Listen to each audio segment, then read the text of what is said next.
मायापति नारायण के चरणों में शीश नवाए। 10वां अध्याय कार्तिक का सुनाऊं नारायण राय। जय श्री कृष्णा, राधे राधे। आइए सुनते हैं कार्तिक मास महात्म्य का 10वां अध्याय। राजा पृथु बोले, हे ऋषि श्रेष्ठ नारद जी, आपको प्रणाम है।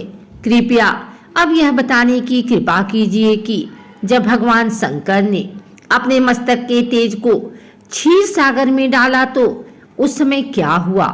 नारद जी बोले, हे राजन, जब भगवान शंकर ने अपना वह तेज क्षीर सागर में डाल दिया तो उस समय वह शीघ्र ही बालक होकर सागर के संगम पर बैठकर संसार को भय देने वाला रुदन करने लगा।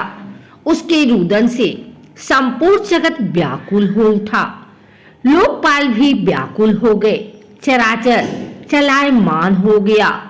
संकर्षण के रुदन से संपूर्ण ब्रह्मांड व्याकुल हो गया।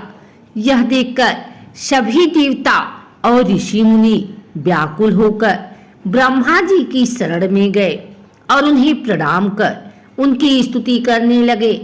उन सभी ने ब्रह्मा जी से कहा, हे पितामह, यह तीन बहुत ही विकट परिस्थिति उत्पन्न हो गई है।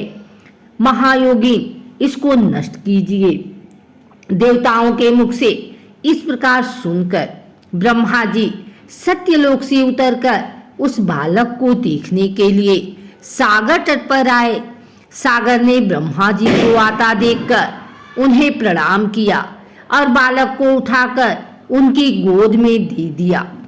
आश्चर्यचकित होते हुए ब्रह्मा जी ने पूछा, हे सागर, यह बालक किसका है? शीघ्रता पूर्वक कहो।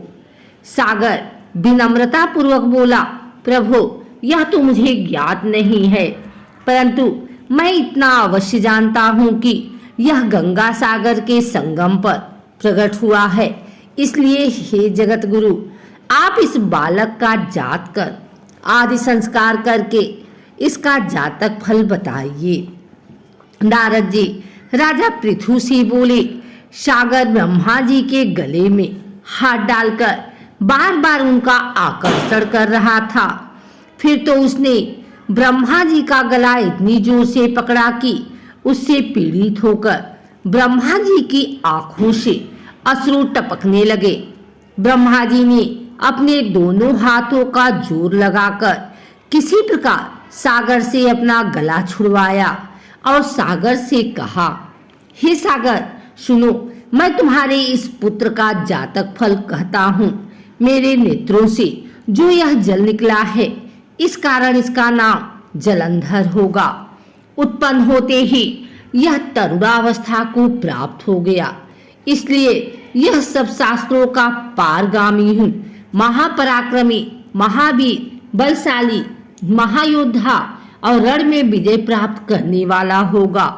यह बालक सभी दैत्यों का अधिपति होगा। यह किसी से भी पराजित न होने वाला तथा भगवान विष्णु को भी जीतने वाला होगा। भगवान शंकर को छोड़कर यह सबसे अवश्य अवध्य होगा। जहाँ से इसकी उत्पत्ति हुई है, यह वहीं जाएगा। इसकी पत्नी बड़ी पतिव्रता, सौभाग्यशालिनी, सर्वांग सुंदरी, परम मनोहर, मधुर वाणी बोलने वाली तथा शीलवान होगी। सागर से इस प्रकार कहकर ब्रह्मा जी ने शुक्राचार्य को बुलवाया और उनके हाथों से बालक का राज्याभिषेक कराकर स्वयं अंतर ध्यान हो गए। बालक को देखकर सागर की प्रसन्नता की सीमा न रही। वह हर्षित मन से घर आ गया। फिर सागर में उस बालक का लालन पालन कर उसे पुष्ट किया। फिर कालनेमी नामक असुर को बुलाकर वृंदा नामक कन्या से विधि पूर्वक उसका विवाह करा दिया। उस विवाह में बहुत बड़ा उत्सव हुआ। श्री शुक्राचार्य के प्रभाव से पत्नी सहित जलंधर दैत्यों का राजा हो गया। अगर आपको हमारी वीडियो अच्छी लगी हो तो इसे लाइक करें, कमेंट करें, शेयर करें। हमारे चैनल को सब्सक्राइब करके बेल नोटिफिकेशन ऑल पर सेट कर लें ताकि आगे आने वाली वीडियो सबसे पहले आप तक पहुंच सके। धन्यवाद।